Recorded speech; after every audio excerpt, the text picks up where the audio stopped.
The reality is that these are agents that are doing things for you based on very minimum supervision. In security, all too often, we're seen as either the roadblocks or the speed bumps. Yet you're a total buzzkill. We're experts at finding the dark cloud in every silver lining. All that and more on Security Intelligence.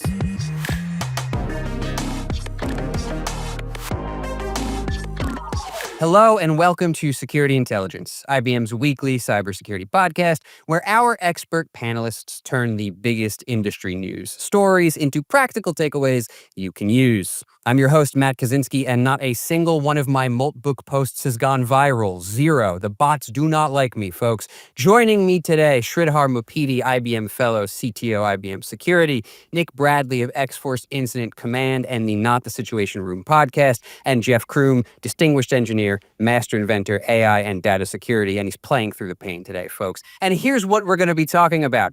Is the move fast and break things moment over? The Notepad++ breach, DragonForce's ransomware cartel. But first, OpenClaw, Claude Opus 4.6, and Shadow AI. What is going on with enterprise agent security?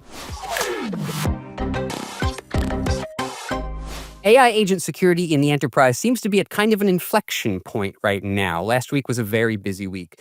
We covered OpenClaw, the open source AI agent with some major security concerns, and its own social media network, although it is worth noting that according to an MIT investigation, a lot of the Moltbook behavior was just people pretending to be AI agents, so take it with a grain of salt.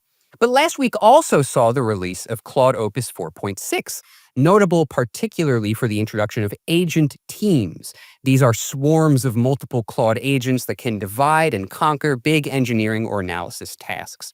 So looking at this news, I kind of see two visions of agentic implementation here, right? You've got OpenClaw's kind of anarchic but highly customizable open source approach, and Anthropic's proprietary models that are a little more locked down, but there's some security in that. And I can see the benefits to both sides, so I kind of want to throw it to the panelists here, because you're the security experts. When you look at these things, open source versus proprietary agents, what kind of security concerns do you have? Do you lean one way or the other? Jeff, I want to start with you. What's your take here? Sure. Well, I guess if we're talking about having an AI agent, which is essentially a model accessing tools in a loop, operating autonomously, and you're going to use open source materials. So in other words, let somebody else write code, and we don't know who somebody else is, and we don't know what they've done or how trustworthy they are, how skilled they are. And we're going to turn that loose on our system and give it maybe system level privileges so that it can modify files, enter terminal commands and stuff like that. I don't see how any of this could possibly go wrong. It looks like it's going to be just perfect from a security standpoint. There is no mistake in any of those kind of logical points that we connect. Obviously, I'm being facetious. This is something that is tremendously powerful if it's used well, but the fact of the matter is most people, this is going to be very opaque. They're not going to see what's going into all of these systems. They're not going to know what it does. They're using a repository and then they're giving it. I mean, it's the same thing as if you're just downloading code from any old source and maybe it's got backdoors and malware and all kinds of other source in it. Now, though, it's an AI agent which can do all of this stuff autonomously and at scale. So the issues are more significant. And I think a well-heeled security principle has never been more important than it is in the world of agentic AI, and that's the principle of least privilege. We have to lock these things down, only give them access that is absolutely necessary, that we approve of, that we understand, and don't give it to it for any longer than is necessary. So just very, very minimal. Lock these things down. Don't let them run under your super user account or you'll regret it. Concerns that came up last week when we talked about OpenClaw was that a lot of users might not totally get what they might not understand what they're getting into with this, right? Like an AI agent is a very different kind of piece of software than your standard app. And so when you install that kind of thing, you're opening up doors you might not know that you're opening up. Sridhar, how about you? What's your take here on the kind of open source agent versus proprietary agent question? Do you lean one way or the other in a security context? What are you thinking about? I think that's not a new topic for us, right? We've been dealing with open source for a number of years. I think the bigger problem over here is these are the agents, and even if it's a proprietary model or proprietary software, it's a very nascent area. We are all maturing over here in this space, right? So regardless of whether it's open source, for sure, open source adds another layer of security risk, like whether it is supply chain related issues. But the reality is that these are agents that are doing things for you based on very minimum supervision, right? And that's scary to me. That is scary in terms of how much you want to give them permission to do. So whether it's open source, whether it is in a closed source or the proprietary model, I think what makes sense is, to be able to go provide a sanctioned option, right? People tend to use unsanctioned only because there's no other option. So embrace that, give people a sanctioned option. Like Jeff said, treat every agent like an insider, right? Or a privileged account, whether it's open source or not open source. Make sure they're only allowed to do what they are allowed to do and nothing more or nothing less. And then, provide things like OpenClaw or Claude with some more guardrails, right? Some rules on which they can act. For example, it's okay to say, hey, go install the software, but maybe leverage a playbook, a defined playbook that has been tested out versus open-ended tasks that may cause more problems. That makes a lot of sense. You know, the open source and the proprietary models might have slightly different backgrounds, but at the end of the day, that question of access and least privilege and guardrails is kind of the same for both of them. Nick, how about you? What's your take here on this open source versus proprietary agent debate? Any thoughts there? Open source has caused a different problem here, in that we're moving so fast and there's so many options that they don't even have to use software vulnerabilities to take advantage of things that have been that have been over that there were oversights, right? Because we're so fast to want to take advantage of the monetary value here, because we can save time, we can save resources. It's something we can implement. We don't have to hire more employees, and we'll worry about security later, because we can get the job done now, and then by the time you realize that it's too late, and you run into situations like what happened with OpenClaw, where it was running the indirect prompt injections and it thought it wasn't doing anything wrong. It was processing exactly what it was supposed to, and you get busted. So I know we're not going to change and move away from open source and stay proprietary completely, because if you do that, you take away the advantage of having the hive mind to contribute to development as well, right? So it's a very multifaceted risk, and you have to decide what parts you're going to take advantage of and which parts you're not, and do it smartly. And the problem is that's not always the case.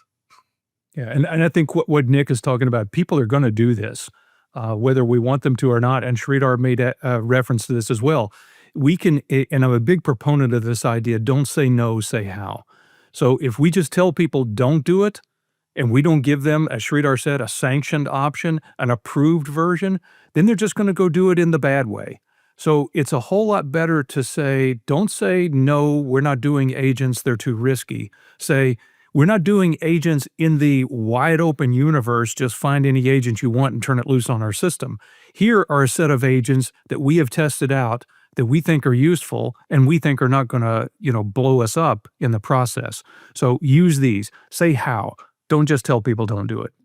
Yeah, and all three of you, this is very interesting to me, right? Because all three of you are gesturing towards something that I wanted to bring up in this conversation, which is this question of shadow AI, right? And the pressures that make people adopt this kind of thing when there is no sanctioned option. And the thing is that presenting people with a sanctioned option requires some time, right? It requires some part of the organization to test these things out, decide how to deploy them. But we've got a survey from Black Fog recently that showed that about half of respondents are using unapproved AI at work. And moreover, 69% of presidents and executive leaders surveyed for this survey said that they prioritize speed over privacy and security when it comes to AI adoption. So I'm kind of wondering if we're sitting here talking about how important it is to have sanctioned options, but do we have a leadership, C-suite sending a different message that's kind of, making people adopt some things that maybe they shouldn't move into? Is this I don't know, maybe we're not all on the same page. Sridhar, any thoughts there on that tension? I think the leaders want innovation. The leaders want speed, right? I mean, we have come to embrace that. And speed is important to help grow the business. But at the same time, part of that is we have to figure out how to do it. We were talking about running before this, like disciplined running or disciplined way of going to speed versus getting off the gate and running at 60 miles an hour, right? So I'm not going to blame the execs per se. I mean, this is what they need for running the business, and you need to go faster, cheaper, better. It's for the technologists to go and vet out, what are the models which are approved, what are the agents which are approved, and even for the agents which are approved, how do you put some guardrails, right? I'm not talking about doing a 600-page report about surveying everything. Pick one. They all pretty much at the same level of maturity. Pick one or two or three, and then put some level of guardrails, some level of process on that. Go through the process of education and the risk of potentially data being exposed unintentionally, right? And that might help curb some of the behavior around shadow IT or the shadow agent or shadow AI these days, right? Sadly, I mean, I fully agree with you, but sadly, I don't know if I think there is a solution. And I hate saying that because it feels like just giving up, but it's not what I mean. I mean, I feel like it's the same as the same growing pains we have felt with technology and security all along, which is where I said before, let's use it now or get it implemented now and figure out the security later. And sometimes the later doesn't happen, or it happens too late. And it's still what's going to happen. It's almost like we know how it works. History is still going to repeat itself because insecurity all too often we're seen as either the roadblocks or the speed bumps that are, we're the party poopers. You're not letting us use the cool stuff, like trying to protect you. But sometimes it's just ignored until that catastrophe happens. And then it turns around and they want to know why we didn't warn them. Nick, you're a total buzzkill. Yeah, I'm being the buzzkill today. Man. That's right. I think one thing, Nick, right? It's never all or nothing, right? You'll never be able to finish research on all the tools out there, right? And there's always going to be the next vulnerability coming tomorrow morning. We know that. The question is, how do you take a risk-based approach, right? How do you take a risk-based approach enough to basically move the needle fast enough with the appropriate risk? Now, granted, you cannot control all the risks. So how do you then have some level of fail-safe or some level of mitigation after the fact, right? So I'm suggesting a process or a disciplined way of going about this, because the undisciplined way is chaos. Oh, for sure. The issue though that I'm kind of trying to highlight here is that this isn't just an issue with AI and LLMs now. It's an issue we've been dealing with forever, right? How often in a corporate, do we try to say, here is the approved list of products you're allowed to use to do your job? Somebody's still going to find a way to use some third-party product that they think works better because they know how to use it, and they're going to figure out how to do it. Even if it's end of life or it's cracked software they downloaded from the wrong, or well, not the wrong site, but like a pirated site or something along those lines, and then everything you tried to do is out the window. Yeah, when the security organization said wireless Wi-Fi is too dangerous, we're not going to put that in the office. Then what did people do? They went out to the local, computer store, bought a Wi-Fi router, and plugged it into the Ethernet port in their office, and then now they had Wi-Fi. Bob's your uncle, we got Wi-Fi. Exactly. Bring your own IT, bring your own device. Now it's bring your own. It was bring your own cloud. Now it's bring your own AI, and that will never change. Which is, again, why we have to say how. Give them a better option, or at least a good enough option, so that they're not tempted to go off the rails. It does seem to me that with AI, it's almost like even harder to not be the party pooper because something new and cool like OpenClaw comes out like every week. You know what I mean? And so I like this idea that Sridhar, you had mentioned where it's, you can kind of balance security and speed by just, picking a couple of them because they all kind of work the same, saying these are the approved ones, put them in place. But it's almost like you can do that. And like Nick said, someone's going to be like, yeah, but I think this OpenClaw thing is really cool. So I'm just going to download that instead. And it's like, I guess ultimately what we're running up against here, which we run up against all the time, is that like there's, the organization can do everything it can, but at the end of the day, there's that user, and you cannot control your users. You cannot control their every move. So you secure what you can, I guess, is the takeaway here, yes. right? Like and Nick just doesn't want us to have any fun. I mean, that's the bottom line. No, I do not. Exactly. Oh, well, I think, this is a natural moment to kind of seg into our next, conversation topic here. Have we moved too fast and broken too many things? Now, I'm asking that question because I read an op-ed on Cyberscoop recently by Sasa Gelar, who is Chief Trust Officer at Reversing Labs. And in this op-ed, he argues that the era of moving fast and breaking things, I'm sure we've all heard this slogan before, has led to a security crisis. Now, in Gelar's telling, by prioritizing speed over almost everything else, we've made it normal to release vulnerable code that makes cyber criminals' jobs much easier. I'm thinking about what Nick said before about, implement it and worry about security later. Then the question is, do we ever actually worry about the security? So I'm wondering what we think about this idea that, the move fast and break things philosophy has led us to a kind of security crisis, and if it's time to move on. And Sridhar, I'll throw to you first. What's your take here? We don't need to slow down per se. For sure, we need to go and need to move in a more disciplined manner, right? But that doesn't mean we stop everything. When we stop everything, we can't put food on the table, right? Each of the companies that they have to survive, each of the company have to differentiate against their competitors and innovate and go faster, cheaper, better. But we have to go through the discipline of stepping back and doing the right things, right? If not, bad things will happen. As you said, we've got looking at an organization, 550,000 unpatched vulnerabilities, right? I mean, why did we allow that much of vulnerabilities? I like the culture of don't ship anything which has vulnerabilities. So I think there's a part of it is the rigor that we have to put in to make sure that whether it is a supply chain process, whether it's a third party, whatever you're doing, how do I have a level of rigor in terms of what you're taking and what you're not taking? How do I have a level of transparency? We talk about software bill of materials. There's crypto bill of materials. There's, let's make up a word today, Jeff, agent bill of materials, right? AI bill of materials, ML bill of materials, right? Let's make those up. Trademark. Right, trademark it, right? You heard it here first. T-shirts. Right. So that you're providing the level of transparency and what is going on, and then be able to go and put the appropriate policies or rules or models to be able to mitigate against those, right?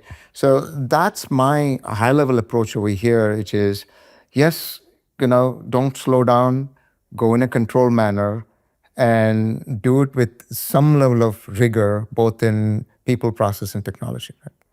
Yeah, and that reminds me of something that Dustin Haywood said when we had him on the show a few weeks back, which was that ultimately no organization is in the business of being secure, right? Their business aims is not being secure, and security has to support those business aims, all right? And that's kind of what you're talking about, right, Sridhar? You can't, like you said, you can't slow down, or else you can't put food on the table, but you do have to figure out a way of balancing these things.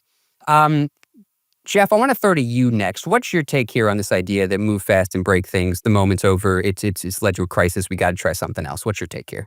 I'm going to say I feel like I'm particularly well qualified to weigh in on this topic of move fast and break things, because that's what I did about a week ago when I was moving fast on my daily run. I hit an ice patch and broke my shoulder. So I have a firsthand experience with how this works, and doesn't end well. I'm just going to tell you. So that's there are lessons to be learned. Also, Well I played, thought about by this the way. also. Well played. Oh, thank you. That was I good. figured you picked that story just to pick on me, but yeah, okay. It's all right. It's all right. I can take it. Big shoulders, even though one of them's broken, I can still bear it on the other. This also sounds like something that if my 3-year-old grandson could articulate, he would think this is a good idea as well. Just go fast and break things, because, mom or dad or granddad will get a new one, and from his perspective, that makes sense because you're in exploration mode. And maybe if you're a gajillionaire, then this works for you economically as well. You can afford enough lawyers that whatever you break, you can just throw them after the problem and, keep moving along, because you're already breaking more things down the road, but you're making enough profit in the process. This is kind of going back to the business perspective of this, like Sridhar was referring to, as opposed to the natural security way that we look at things, where we're trying to not break things. We're trying to keep things intact. So there's always going to be that kind of uneasy tension. I think generally just saying move fast and break things, I think is irresponsible. I think there's a spirit of entrepreneurship, and we should move faster. We should execute with speed. We should execute with scale. But and I've used this example before. I didn't come up with this, but I love this analogy. The question of why you put brakes on a car. And the answer is not to stop. It's so you can go really fast. And the reason I know that's the case, because how fast would you drive a car that had no brakes? You wouldn't. So security is the brakes on the car that let you take calculated risk. The move fast and break things says, I'm throwing risk to the wind. I'm throwing caution to the wind. I'm not really looking at that. So I don't think that's a scalable model. I think eventually it comes back to haunt you, as my left shoulder is telling me. And eventually there's a price to be paid. So, but I also think the era of AI that we're in is encouraging even more. So not only is the velocity increasing, the acceleration is increasing. So the rate of change is happening faster. So this is going to be more and more of what we find, whether people verbalize it that way or not. I think this is the world we live in, but it's not one that we should accept blindly. It's one where we do need to put brakes on the car. Then I can run this thing like a Formula One race car instead of a Flintstone mobile, where I can't afford to go very fast in this thing because it's going to crash. I like the idea of security being a thing that actually lets you go faster, right? Like it's not the thing that slows you down. It's actually the thing that lets you go even faster. So it's like we can modify that phrase to, move fast and protect things. I don't know. Something you guys can come up with something catchier. You're way better at that stuff. But Nick, let me bring you in here. And I also want to, you have the bad luck basically of coming after Jeff, because he brought up something that's really important, which is how vibe coding and this kind of new era of AI development might make this worse. So like when you look at this situation, I think about not just how moving fast and breaking things, whether the time is up, but like, are we going to start moving even faster and breaking even more things and making security's job even worse? So what's your take here? I think saying, going worst case scenario, I am going to say that we'll move fast and break things really is kind of a misleading statement, because it almost implies that we're breaking things on purpose. And I just think that's misleading, because that is not the goal. It's just a side effect. And it's a side effect of trying to get there as fast as you can. And yeah, we're going to take calculated risks, sometimes calculated less than we should or more than we should. But the whole point at the end of the day is we're going to do it. It's going to happen, and it's not new with AI. And I think I've said this on one of the other episodes before. I'll say it again. The issue is if you halt, you catch fire.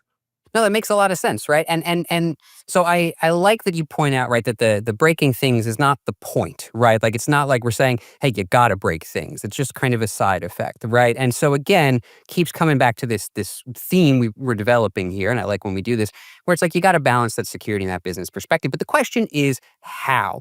And Jalar's proposed alternative approach to move fast and break things is, quote, make smart and safe things. But I'm kind of wondering, okay, you got a slogan now. That's great. Well, what does that actually look like? Sridhar, I see you starting to talk here. What's your take? No, I think it starts with the slogan. It starts with the motto, right? It starts with the mission to say, yes, we're going to go, Jeff's analogy, right?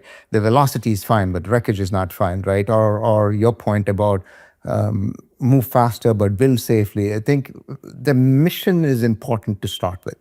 But then from a technology perspective, you got to figure out how to bake security into the pipeline, right? DevOps or DevSecOps or CI/CD pipelines, MLOps or MLSecOps, whatever that is.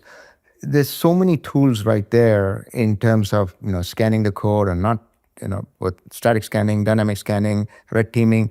So we got to have the philosophy of how do I do things as a part of the pipeline so that it doesn't slow you down as much, but allows you to go and have the kill switches, allows you to go and do the basic things. The hygiene is what I call, right?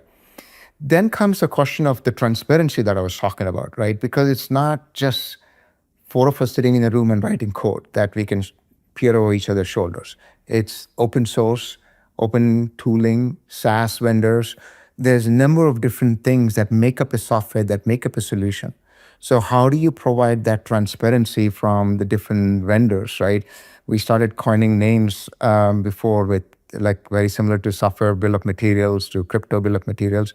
Well, we need to demand that transparency, for instance, the SaaS vendors, from the AI vendors to say, what are they doing, how they're mitigating it, so that we can then figure out how do you go and provide some risks on when to use it and when not to use it. So not everybody has a Formula One car, but you can have a Toyota Corolla, going at a speed that some may want it, and some may want it at the Formula One speed, and putting brakes that are for Formula One, designed for Formula One on Toyota doesn't make sense, right? So I think having the right business model, use cases, and balancing out the mitigation, that might help go faster. And one thing, just a moment of hope for us, because it's very easy for security guys to we're experts at finding the dark cloud in every silver lining. But with AI out there and vibe coding and the ability to generate all kinds of just really awful code, guess what? AI could also do code reviews for us as well, and maybe suss out what some of that really awful code is and tell us what some of the vulnerabilities could be. So this is one of the things that it's not only taking away, it also could add to the process as well and become the guards and the oversight that we need. So AI is neither good nor bad. It depends on how we use it, and it could be used for good in this case. That's a great statement. I just feel like all technology over the years, as we continue to develop, you could say the same thing about all of it. Absolutely. Yeah. And I think that, going back to what we were talking about earlier with this kind of release of Claude Opus 4.6, that's Anthropic used that to do they used Opus to do like a code review of a bunch of open source libraries, and they found something like 500 undiscovered vulnerabilities, right? So it's like, that's an example of using that AI to help us kind of do that thing, right? AI doesn't just have to accelerate slop, it can accelerate some of the good stuff we do, right? And I also, before we move on, I just want to emphasize, Sridhar, I like how you pointed out that even if we're talking about a paradigm shift and we have a new kind of slogan here, the tools to do this kind of thing, we're already intimately familiar with them, right? Like DevSecOps is a thing. Bills of materials are a thing. We have the models. We can just apply them in a more, maybe, targeted or strategic way, but it's not like we're starting from scratch here. All right, let's move on to our next story for the day, folks. The Notepad++ breach. Last week, Rapid7 reported Chrysalis, a previously undocumented backdoor delivered through Notepad++'s updater client. Threat actors were able to gain access to Notepad++'s server for about 6 months, during which time they distributed the backdoor to a number of targets. It wasn't a mass campaign. It seems like it was a very targeted effort. Now, Notepad++ has since switched servers and addressed the authentication weakness that allowed the hijack to happen, so it's not an active issue anymore. And I'm not so much interested in the story of a single compromise here and what happened in Notepad++, but whether it represents a broader trend. Because I saw Mark Thomason, one of the founders of the Cyber Threat Intelligence Capability Maturity Model, on LinkedIn talking about this. And his take was that this breach highlights, and this is a quote from him, the absolute lack of oversight for utilities like this, the overall poor scrutiny of supplier risk programs, and generally weak software inventory practices. This idea of bills of materials popping up again already. But Nick, I want to throw to you first, because I know you folks talked about this on the most recent Not the Situation Room. What do you think about the Notepad++ breach? Is this a sign of something bigger? Is this just, it's a breach and it happens? What's your take here? It's not exactly novel, but what makes this one feel like it's novel is it had such a big footprint, right? Because we've seen supply chain compromises before. We saw a lot of it throughout last year, but this one affected so many people on such a level that it even got the attention of people that don't know anything about security. Now, whether this was actually open source or not, it's the same problem. If you compromise the supply chain, I guess the reason it's such a big deal to me is because one of our mantras that we just love to preach is patch your stuff, right? Well, in this case, patching your stuff is exactly what got you kicked in the gut. So sometimes there's no silver bullet. This one is the oversight, as was mentioned by the quote you stated before. So I don't have a whole lot more to add on this one because it's pretty straightforward, but it is downright sneaky. The thing that worries me over here is it's such a utility tool. It's like curl. When did I ever think about doing an inventory on curl? When did I ever do an inventory on VI in my system, right? Or Notepad, or these are such tools that we use, like which are so matter of facty and given, right? It worries me when somebody is targeting these, like because even if you do a software inventory, we don't do this, right? So my wake up moment for this is I think software inventory is really software inventory. It's not the big software per se, but every little thing on your laptop, right? Every little thing that you use is probably a more revelation for me with this attack, right? And of course, there are other ways to mitigate it, but that's pretty much the starting point for me. Right. Well, I mean, in this case, the issue is, and I think you were saying this, is that the level of implied trust in a tool like this is so absolute that the idea of it being compromised just was unfathomable. And that's all my big words for the rest of this podcast. Oh, that's it. Okay. All right. Trust was the big word? Yes. Okay. All right. Yeah. Yeah. No, and that actually hit on the point that I wanted to make as well. We went through a while where we were talking about zero trust, and then a lot of people soured on it because, quite honestly, vendors absconded the term and abused it beyond belief as a way to just sell everything they had on the truck. So, as people will, they got tired of hearing about it. But I'm a cybersecurity architect. Zero trust principles are good, and they're still good, regardless what vendors call them or not. And it means not trusting anything you haven't verified. And it comes down to things like this. Third-party risk is a risk that is continuing to grow because nobody writes all their code anymore, right, if that was ever the case. But we're depending on more and more components from more and more places, which we don't know about, which means if we're depending on them, we're trusting them. And implicit trust is the opposite of zero trust, which says, I'm going to verify and then trust. So trust follows verification. I think we're needing more in the way of tools and oversight because individuals can't look at all this. Our systems are far too complex for any person to go and look at all of it and say, yep, it's all good to go. Oh, by the way, the software just changed because it changes all the time. Now you have to go back and reevaluate the entire system again? No, not possible. So here again, if we do this right, AI could help us. It could be one of the technologies that comes in and helps and scan all of these things and looks for abnormal behaviors and flags those things for us. It's not perfect, but we talked about at the beginning of this episode how the speed at which these things operate is dangerous for us, but here's where the speed could actually come back to benefit us because it can look for these kind of failures across a mass scale and let us know about it if we do it right.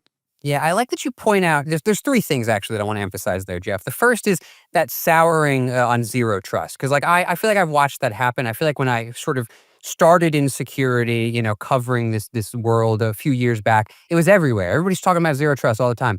You don't see that really anymore. And I do think it's partially because, like you said, vendors started to kind of abuse the term. So that's the first thing I want to emphasize is that, we've kind of soured this, but it is still really important. And the second thing is that even when you are implementing zero trust, like you said, sometimes it doesn't get to that granular level of like the Notepad program on that laptop, right? Like you've got to get real smart. And like Sridhar said, an inventory's got to be a real inventory, an actual inventory, right? It's got to be every little thing. But how do you do that, right? And that's the kind of third thing I wanted to ask is like, how do you do that? And you gestured toward AI there, Jeff, and that makes a lot of sense to me. And I'm wondering if we have any other kind of lessons or takeaways that we think organizations should kind of learn from this situation, in addition to using that AI, that true approach to zero trust and that really granular take on inventories. And Nick, I guess I'll throw to you first. Are there any lessons you feel like organizations should be taken away from this aside from what we've enumerated here already? I have to think back to some of my previous jobs or previous missions before I was actually in security and didn't realize that it was going to be part of it. And I won't name the company, but I will say this company used to not allow anything to be installed in their environment unless they had processed the MSI, right? The Microsoft's installer package. So you had to go to their store, and anything you wanted to install had to be something that they had put together for you. And I was part of the team that wrote those MSIs. So in this case, if we had had a vulnerable or a compromised version of Notepad++, we would have seen it in the process of developing the installer that you as an employee would have been allowed to use. So that is one option. I have to say, I think that's probably an expensive option, but if AI can do that for us, then I think that might not be a bad path to consider. Goes back to probably the framework that, Jeff, you defined, right? Zero trust, which is one is, I think we talked about elevating the inventory to even the boring software, right? Not just a cool software, but the boring software and all that. But Jeff, you talked about trust, verify, etc., right? But I think part of it is monitoring. Part of it is monitoring as well, right? Continuous monitoring to be able to say, are we getting updates from repositories that we don't know of, right? Or could we have updates come from some sanctioned repository that you may want to mirror from a public website? Like if you're using open source tools, maybe you want to put up a mirror site so that everybody can upload or make patches from there versus going directly, right? That's something that crosses my lessons learned. And then the last but not the least is the small vendors or small set expectations even with the smallest vendors, right? Like for example, most of these tools have 1 to 2 people who are maintaining it. So what is our policy for those, right? I mentioned curl, you mentioned notebook, right? The curl comes to my mind because curl just closed their bug bounty program. There's only 2 people who are maintaining that code.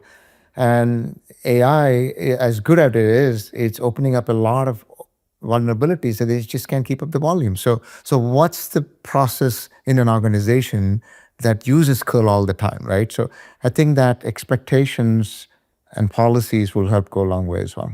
Yeah, nothing can be too small to let it fly under the radar. Exactly. In the past, we ignored it, but we don't need to ignore it anymore with the ability for Gen AI to be able to not only crawl, but able to understand and prioritize very quickly. Jeff, and you kind of answered this question already, but I'll just, any last thoughts before we move on to the final story for today? Any other lessons you feel like we can walk away from this learning? Yeah, I think, again, I'll lean back to zero trust.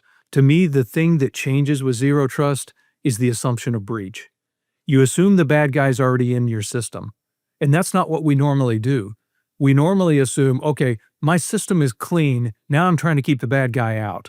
No, assume the bad guy's already in your system to begin with. Whatever tools you use, whatever things that you're depending on, your database, your apps, your network, your whatever, assume the bad guy's there. Now design your security.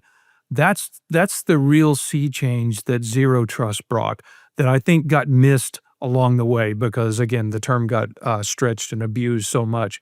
But I still see that as a very valuable lesson that we should look at. It's not really fully achievable.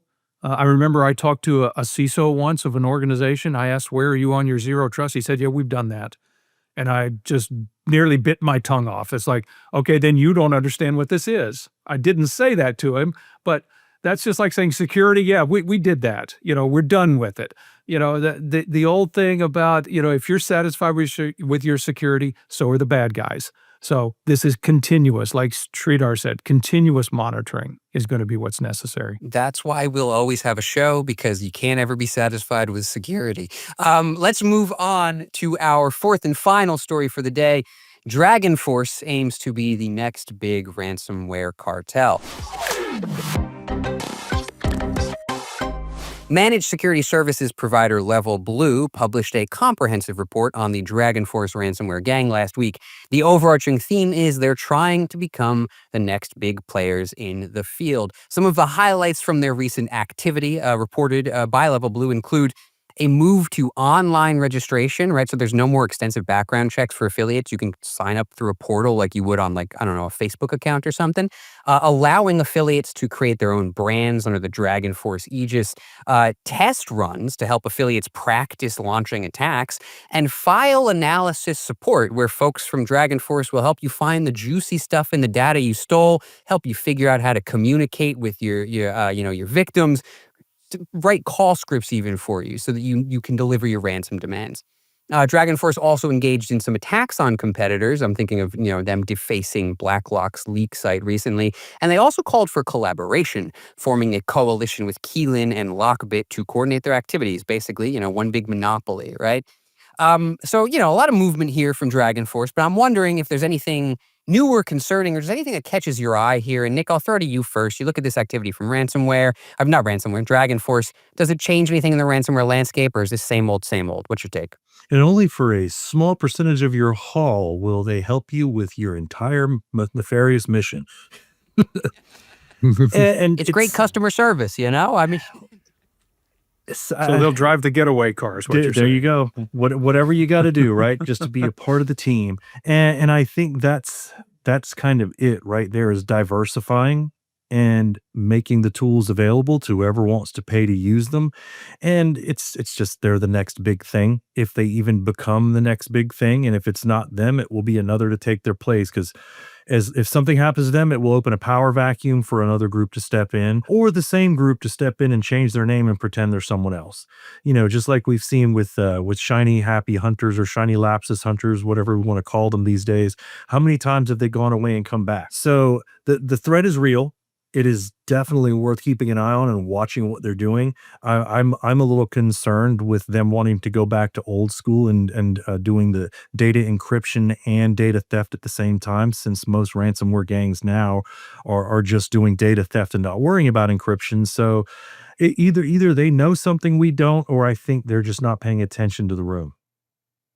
That makes a lot of sense. Sridhar, your take here, looking at this situation, any thoughts on how this changes the ransomware landscape at all, or how we respond? I think it changes quite a bit, right? I'm actually concerned over here, because now what used to be a hard thing to do and only people like Nick understood it, it becomes easy for anybody to understand and be able to hire these organizations for whatever sum, return on investment, it call itself out. But people are not as experienced can go and leverage these organizations to be able to launch devastating attacks, right? That's what worries me. So to me, things like DragonForce, more than the name and more than all of that, is they make hacktivism or cybersecurity hacking more professional, more scalable, more persistent, so that even a small timer is able to use the services to extract more money, as an example, right? What's the time value of this data, right? How do I do that? It gives them low barrier to entry, right? It blurs with some of the geopolitical situations that are surrounding us right now. So to me, I'm a bit worried about how these organizations are, coming to bear very quickly. So, and then Jeff will probably add in, one, and I'm sure they're using the same technology that is privy to us, i.e. cloud and AI, and be able to bring the barrier even further lower, right? I agree with you. I agree with you on that. I think Yeah. it was an inevitable end point, because this is where we have been heading all along. Yeah, it's move fast, break things. And just that business model now being applied in this space, the level of professionalism, if you want to call it that, that's being added to this is what's kind of raising it up another notch, making it, lowering the barrier for the attacker by putting the harder stuff into the infrastructure. It's ransomware as a service. It's click here to hack. It's all of those kinds of things. And there was mention of, the next group that comes along. I think the next group that comes along we're actually already looking at. It's called AI agents. And they'll be able to do this stuff even better than the infrastructures that we set up otherwise. They'll set up the infrastructure and tear it down, and set it up again and tear it down again. They'll identify targets. They will identify vulnerabilities. They'll execute on those vulnerabilities. They'll do the collections. All of this, all of that can be completely automated with an agent that's running autonomously, and all someone has to do is just launch the thing. And so eventually the agents will probably put these guys out of business, and we'll all be really sorry that these ransomware guys lost their work, that they got replaced by AI. A moment of silence for that. A humble ransomware operator can't even find a job anymore. I know. What's the world coming to? What's the world coming to? I don't see this as new because we've always had like warhead trickle down when it comes to these highly complex vulnerabilities and the way that these attack campaigns are executed, and they just become easier over time because usually after a high end group does their thing, you're like, well, let's package it up and sell it now, and that's how we also end up with the term script kiddies, right? Because they didn't figure it out themselves. Most of the time, they bought it from someone else. So I think the only novel part of this is them trying to become the Walmart of their group. I think with becoming the Walmart of that group, Nick, right, has good and the bad. We talked about some of the risks, the fact that low barrier to entry and scale and professionalism, customer support, all of that, right? But the other side of it is that they will have to use patterns to scale. Right? If they launched a phishing attack, if they compromise a VPN on a remote desktop or exposed a specific web page, those will be repeated. So the insight to defenders is look at your TTPs very closely, right? Because that's probably an indication of how some of these would, meaning each attack is not going to be a custom attack, Nick, is my point, right? Instead, they will have to scale with some level of patterns. But you're right in the sense that the common sense or the hygiene, which is preparing for a ransomware service attack, a ransomware type of attack, is important, right? In being able to prepare for, I think you're talking about the dual extortion, communication plan, data leakage, regulatory, all of that is important. That doesn't go away. But in addition, I think if we can look at the fact that these groups are sharing intels, these groups are sharing patterns, these groups are sharing tooling, what can we learn from that so that maybe we can use Gen AI as a mechanism to go and read a TTP faster than anybody can and patch the systems faster, right? If they become the Walmart of ransomware and this whole cybersecurity thing doesn't work out for us, maybe we become Walmart greeters for ransomware. One of the things I love about recording with this panel specifically is you basically do my job for me. I get to shut up and sit in the corner and you all talk. But that does it for this episode. We are out of time, folks. Thank you to our panelists, Nick and Sridhar and Jeff. Thank you to the viewers and listeners. As always, subscribe to Security Intelligence wherever podcasts are found. Stay safe out there. And the next time you're watching one of Jeff's videos, just tell him, get well soon, because he's going to need it with that shoulder. Thank you.